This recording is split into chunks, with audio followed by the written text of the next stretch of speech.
Hello everyone, आज हम लोग देखेंगे एनसीईआरटी हिस्ट्री क्लास 6 का चैप्टर 8 जिसका नाम है खुशहाल गांव और समृद्ध शहर।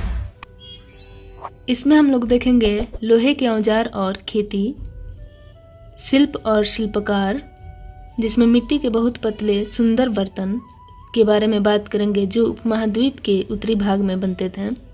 अरिका मेड़ू के बारे में जानेंगे, आहत सिक्के के बारे में जानेंगे, गांव में कौन रहता था इसके बारे में बात करेंगे, नगर कहानियाँ, यात्रा विवरण, मूर्ति कलाएं और पुरातत्व के बारे में बात करेंगे। सबसे पहले देखते हैं लोहे के औजार और खेती। लोहे का प्रयोग लगभग 3000 ईसा पूर्व में शुरू हुआ। महापाषाण कब्रों में लोहे के औजार और हथियार बड़ी संख्या में मिले हुए हैं। अब बात करते हैं एनबीपीडब्ल्यू के बारे में, जो north black polished where culture होता है, उत्तरी काले चमकीले पात्र। एनबीपीडब्ल्यू northern black polished where culture कठोर चाक निर्मित धातु की तरह दिखने वाले तथा चमकदार काली सतह वाले पात्र हैं। इन्हें बनाने के लिए बर्तन को भट्टों पर उच्च तापक्रम पर रखते थे जिससे सतह काली हो जाती थी। इसके बाद एक पतली काली लेप भी लगाई जाती थी जो इन बर्तनों को शीशे जैसी चमक प्रदान करती थी। यहाँ पे देखेंगे मथुरा के बारे में, जो 2500 ईसा पूर्व से भी ज़्यादा बेहतरीन मूर्तियों का केंद्र रहा है। कुषाणों की दूसरी राजधानी यह 2200 ईसा पूर्व में बनी। व्यापार और यातायात के दो प्रमुख रास्तों पर मथुरा स्थित था।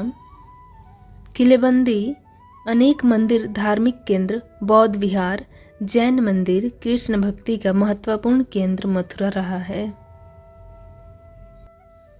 अब बात करते हैं अरिका मेड़ू की, जो एक बंदरगाह है जो दक्षिण भारत के पांडिचेरी में स्थित है, जिसका पतन 2200 से 1900 ईसा पूर्व में शुरू हुआ।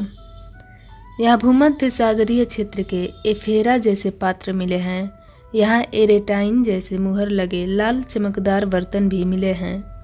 इटली के एक शहर के नाम पर एरेटाइन पात्र के नाम से ये जाना जाता है। अब देखते हैं गांव में कौन रहता था। दक्षिणी तथा उत्तरी हिस्से के अधिकांश गांव में 3 तरह के लोग रहते थे। इसमें सबसे पहले बात करेंगे तमिल क्षेत्र के बारे में। इसमें बड़े भूस्वामी जिन्हें वेल्लल्ला या वेल्लार बोलते थे, साधारण हलवाई जिन्हें उड़वार बोला जाता था, भूमिहीन मजदूर या दास जिन्हें कैडेशियार या अदिमाई बोला जाता था। उत्तरी क्षेत्र की बात करें तो गांव का प्रधान ग्रामभोज, ये पद अनुवांशिक होता था। इस पद पर सामान्यतः गांव का सबसे बड़ा भूस्वामी होता था और स्वतंत्र कृषक गृहपति होता था।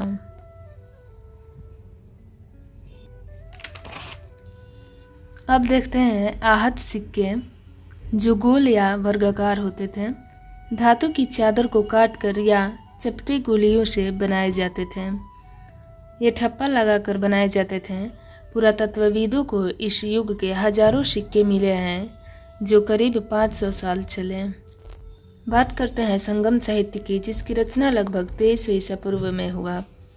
तमिल के प्राचीन रचनाओं को ही संगम साहित्य कहते हैं क्योंकि मुदुरै के कवियों के सम्मेलन में इनका संकलन किया जाता था।